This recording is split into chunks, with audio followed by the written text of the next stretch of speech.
Okay, so a lot of the times when people come over and see my tank, like my friends or like things like that come over, they love it, they think it's really cool, I think it's really cool, but the cool thing about keeping a tank, the even cooler thing, and this is so tacky and cheesy, is being knowledgeable about your tank and what's going on. Because I know for me, the thing that drew me into the hobby was originally like August of last year. I was at a Petco and I saw black and white clownfish.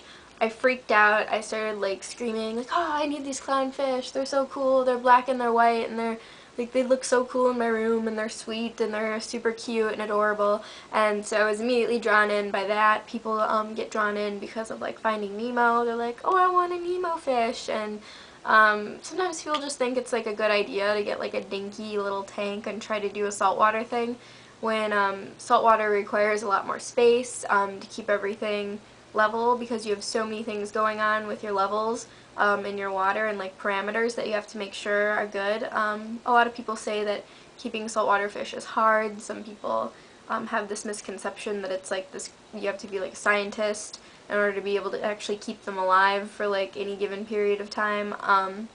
I think a lot of it is just the education and kind of like where you're getting your water, all those things that should really be talked about. I'll do like a local fish store video too. That would be like a good idea. And maybe we'll go to my local fish store because that would be super fun. Field trip. Yeah, so this is going to be like my first thing I have to say is get this book, Conscientious Marine Aquarist by Fenner. This is an amazing piece of literature. I'm going to hold it up for you. And it says on the back, the new Bible for the new marine aquarist. And it totally is. It's an amazing book. I picked it up off of Amazon. You can pick it up pretty cheap. That book is going to give you so much information. It's going to explain a lot of things from like ecosystems and how certain techniques for tanks work and don't work, and why there's an importance for what we're doing in the hobby. Fish, it's going to list all pretty much the fish that you could probably get. And it'll tell you all about them, like what they eat, how big they get, who they're compatible with, characteristics of the fish, things like that. So there's just a lot of good information in there. He does a good little bit about wild caught fish versus captive bred fish. That's really, really great. I think just the theology in that book is excellent, along with his ethics.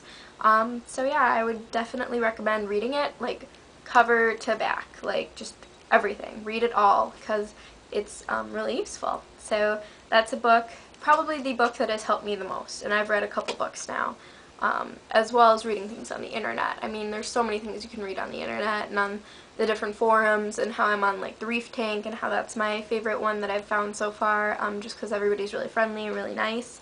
You get a lot of good responses. There's some people on there that have been posting for a really long time. So yeah, I would definitely say check out the Reef Tank. That's where I got most of my valuable information from the internet, and I say valuable because it was actually true and it helped me, or it was good. Read the Fenner book, The Conscientious Marine Aquarist. That's an amazing book. I give it like 5 stars out of 5 stars, obviously. Yeah, it just really helped a lot. It's a great book. So please read that book if you're thinking about the hobby, or even if you're in the hobby and you're just kind of newer and you haven't researched a lot, because that kind of happens. People get into this hobby just thinking, oh, this will be really easy, and then they realize, oh, why are my fish dying? They keep dying, and I set it all up, and I set it all up the same day, and then I put the fish in, and they died. And it's like, well, yeah, because you have to cycle your tank, and that takes like a month, and even if you have live rock and live sand, you can't start right away. There's still going to be like a small cycle that sometimes isn't detectable on our tests that we're doing and stuff. So it's really important to have patience and time in the hobby, neither of which I have in my real life. I'm not patient and I don't have time, but I've kind of made it work for this. So I guess it teaches you other things too that are really, really nice. Yeah, so definitely get the book, the Fenner book, do your research.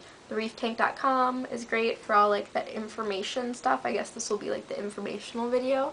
So really great information on those things. And you can always ask me, or stuff like that. I'm not going to know everything because like I said in my first video, I'm a hobbyist, I'm not an expert. I've researched a lot and I've, you know, read stuff and whatever, and just by going to my local fish store and talking and stuff, I've learned a lot of stuff too. But also in science, it's always funny because sometimes things just get put down and they're not like true, but then because somebody wrote it and put it in a book, people think it's true. So there's conflicting information everywhere. One person will say one thing, another will say the next, and you kind of have to use your own personal judgment and what you think and stuff. But yeah, so those are just some good informational tools that I think would be really great for you starting. Okay? Thanks for watching!